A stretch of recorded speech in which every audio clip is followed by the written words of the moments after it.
আমি যখন ক্লাস 9-এ পড়ি, একটা ছেলে আমাকে প্রপোজ করে। ছেলেটা আমার ক্লাসে ছোট ছিল, তবুও আমাকে প্রপোজ করে। আমি রাজি হইনি। কিছুদিন যাওয়ার পরে আমি কোনো একটা কারণে রাজি হয়ে গিয়েছিলাম। ছেলেটা আমাকে নিয়ে অনেক সিরিয়াস ছিল, বাট আমি তেমন সিরিয়াস ছিলাম না, ইগনোর করতাম, ভালোভাবে কথা বলতাম না।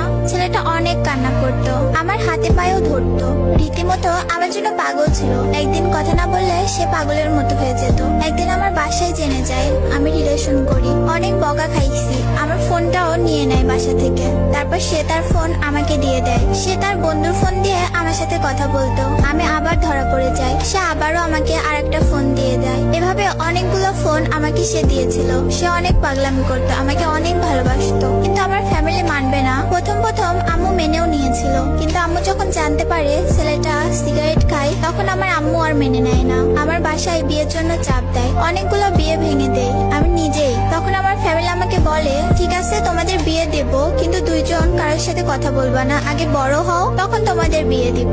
আমরা দুইজনই আব্বু আম্মুদের কথা মেনে নিলাম। তাকে ঢাকা পাঠানো হলো পড়াশোনার জন্য। আমার ফ্যামিলি এদিকে প্ল্যান করে আমাকে অন্য একটা ছেলের বাসায় নিয়ে যায়। আমি বুঝতে পারতাম আমাকে বিয়ের জন্য নিয়ে আসছে। এখানে আমি পাগলের মতো হয়ে যাই, তাদের হাতে পায়ে ধরে কান্নাও করি। তাতেও কোনো লাভ হয় নাই, তারা মানে নাই। আমি আমার আব্বুর পায়ে ধরেও কান্না করে বললাম, শেষবারের জন্য ওর সাথে একটু কথা বলতে দাও, তোমরা যা বলবা তাই করব। তারপর আমার আব্বু আমাকে বলল, কথা বলতে দিব, কিন্তু তুমি ওকে বলবা না যে তোমার আজকে বিয়ে। আমিও রাজি হয়ে যাই। ওকে কল দেওয়ার সাথে সাথে ও যখনই হ্যালো বলছে, তখনই আমি চিৎকার মেরে কান্না করে দিই আর বলি আমাকে বিয়ে দিয়ে দিচ্ছে। ও তো তখন পাগল হয়ে গেছে। রাত বাজে 2টা, কোনো গাড়ি নাই, কেমনে আসবে? ওই পাগলের মতো খালি পায়ে দৌড়ায় দৌড়ায় বাস স্ট্যান্ডে গেছে, কোনো গাড়ি নাই, রাস্তার মধ্যে শুয়ে পড়ে কান্না করছে। আর এখানে আমার কাছ থেকে আমার ফোন নিয়ে নিছে।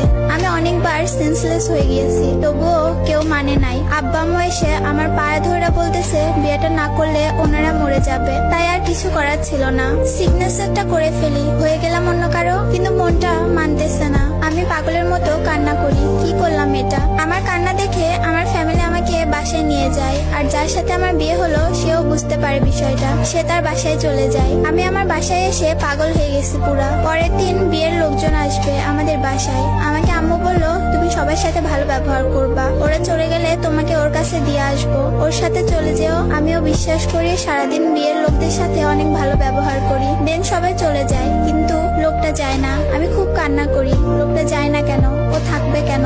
লোকটা বলতে আমার হাজবেন্ড। আমি কান্না করতে করতে আম্মুকে গিয়ে বলি, আম্মু তোমরা তো আমাকে বলেছিলে সবাই চলে গেলে তুমি আমাকে যেতে দিবে, তাহলে ওই লোকটা যায় না কেন?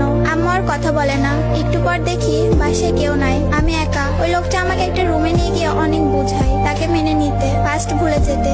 আমি কোনোভাবেই তার কথা শুনতেছিলাম না। দেন উনি আমাকে গায়ে হাত তুলে আমাকে অনেক মারে, কিন্তু তাতেও লাভ হয় না। আমি কোনো মতেই রাজি হই না। লোকটা আমার সাথে ফিজিক্যাল রিলেশন করার ট্রাই করে, অনেক চেষ্টা করে, কিন্তু আল্লাহ বাঁচাইছে, পারে নাই সে। আমি নিঃশ্বাস বন্ধ হয়ে যাওয়ার মতো কান্না করেছি ওনার কাছে। দেন আমার মাথায় একটা প্ল্যান আসে।